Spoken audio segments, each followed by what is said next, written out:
All right, what's going on, everyone? We're going to try this again. The first one just didn't work. And yeah, we got the 9 games from Thursday, July 22nd. Just going to do a quick recap on those. Nelson Cruz, big name on the move yesterday from the Tampa Bay Rays. And the biggest name going back to Minnesota, Joe Ryan, who was ranked number 10 on the MLB prospect list. Yermin Mercedes, a day after saying it's all over, he quit, deleted all his White Sox stuff. He's now back. Put up an Instagram photo or whatever it was, Twitter, of a phoenix rising from the ashes, and then he was in the AAA lineup last night. We also have a couple of late inning game-changing innings. We'll get into that. Before we do, go down there, like, subscribe, join the community, join the comment section. Always like hearing from fans from all the different teams around the league.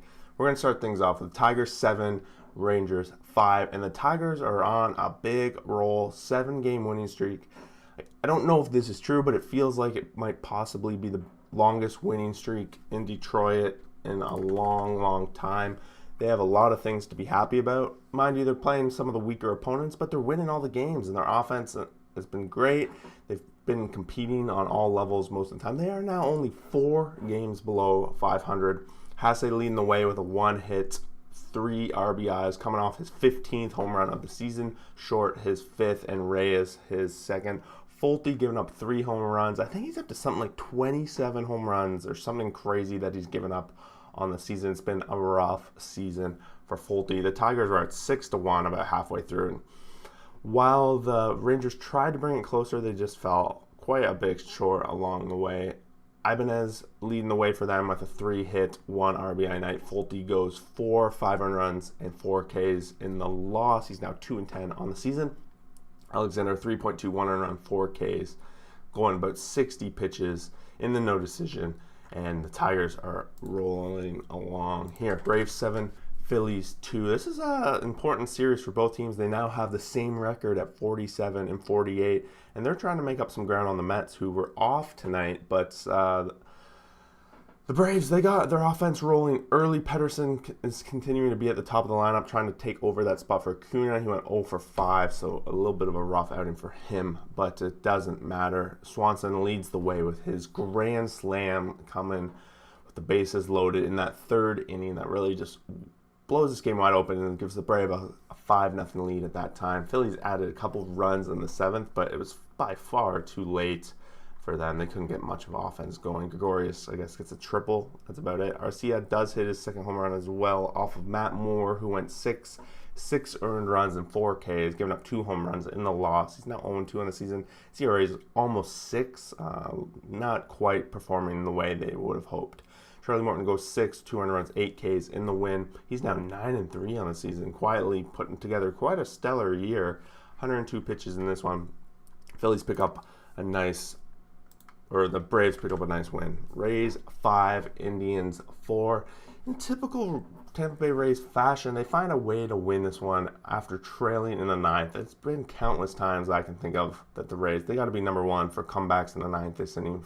Just feels that way at the very least. Maybe it's because they did a couple times against the Blue Jays, who knows. But the Indians were up 4-1 about halfway through. Tampa Bay adds 1 in the 7th and then puts up 2 in the 9th, the 4th extra innings. Yonder Diaz leading the way with a nice 4-hit RBI night. He hits his 6th home run of the season in that 9th inning, which is all the difference for his team. In the 10th inning, the Rays do manage to put up 1 run while shutting out Cleveland in the bottom of the 10th.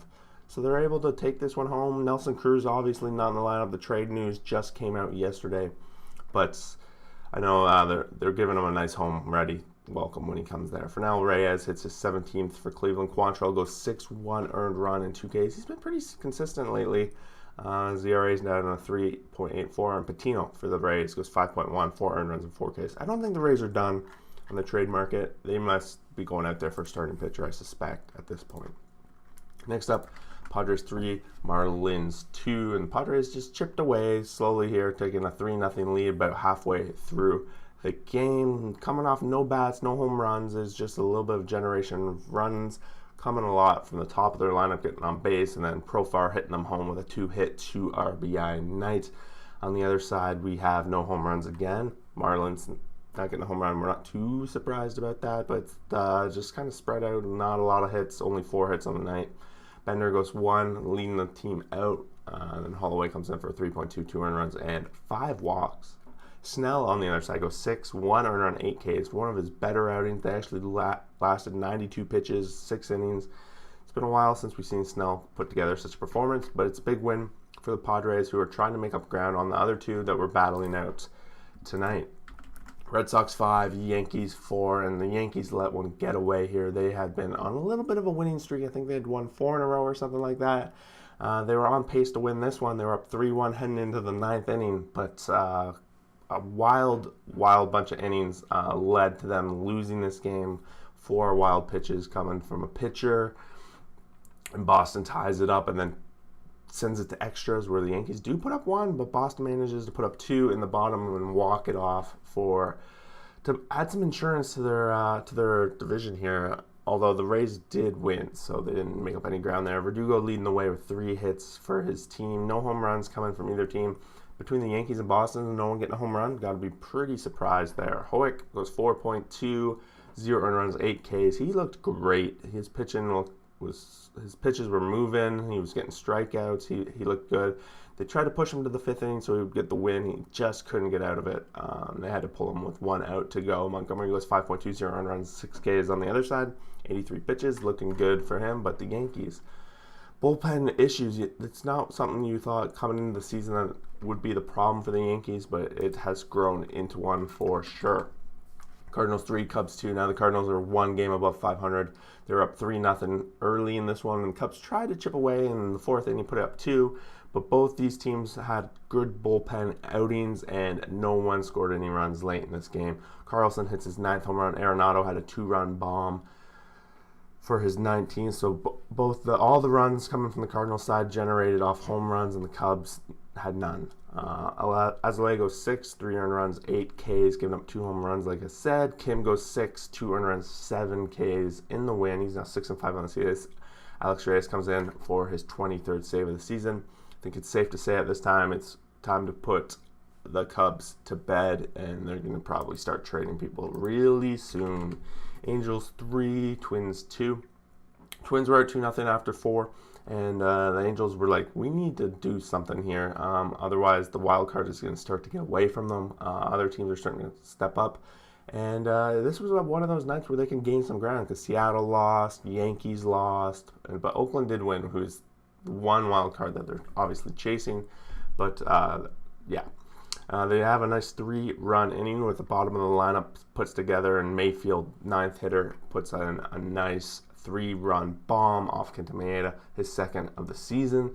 Maeda goes 7, 3 earned runs, 6 Ks. It's just that 1 home run that does him in, and Henny goes 7, 2 earned runs, and 7 Ks in the win, and the Angels are trying to catch. They don't catch up any games last night because the Athletics also win over the Mariners, but at least they're making up ground on the Mariners. Mariners have lost back-to-back to the A's, and that's unfortunate because this is really the series that they could have been like, all right, we're here for real. We have a shot at this wild card, but they're being sent back a little bit, and Oakland is winning important games along the way, and they have no one to blame but their pitching. Their pitching has been great all season, but Manaea went 7 innings, pitched 1 earned run, 13 Ks. Manaea was lights out tonight, and he was up against Chris Flux, and he went 5.1, 2 earned runs, only 1 K for him, and you get the run support. Tom Murphy for the Mariners hits the solo shot off Manaea coming in that 7th inning, but that's all they get. And the A's generate all their runs around the base paths. A couple guys with multi-hit nights, Canna, Laureano, and Murphy getting multi-hit nights in the win. Going on to the last game of the night, we have the San Francisco Giants 5, Dodgers 3. The Dodgers were in line to win this one 3-1 going into the 9th. Kenley Jansen goes out there and blows his 3rd save in a row. Well, the Giants put up 4 in the top of the 9th, and Dodgers don't put up any in the bottom of the 9th, so they end up losing. Will Smith, his 13th of the season for the Dodgers. No home runs coming from the Giants. They just generated a nice run inning in that ninth inning. It was the top of their lineup. Yastrzemski, a nice one hit, one RBI night, and Wade leading the way. I think he's the one that gets the knock for the win. 2 hits, 2 RBI night. DeSclafani goes 6, 300 on 7 Ks. He's going to leave in line for the loss. And Buehler, 7.1, 100 on 9 Ks. Like, this guy's been amazing. Very much a Cy Young candidate at this point. He leaves the game in line for the win, but Kenley Jansen comes in, blows his 5th save of the season, his 3rd in a row, and the Dodgers fall short. And there you have it, July 22nd, MLB games in the books. Some crazy 9th inning games around the league. But yeah, thanks for watching. We'll see you guys for the next video.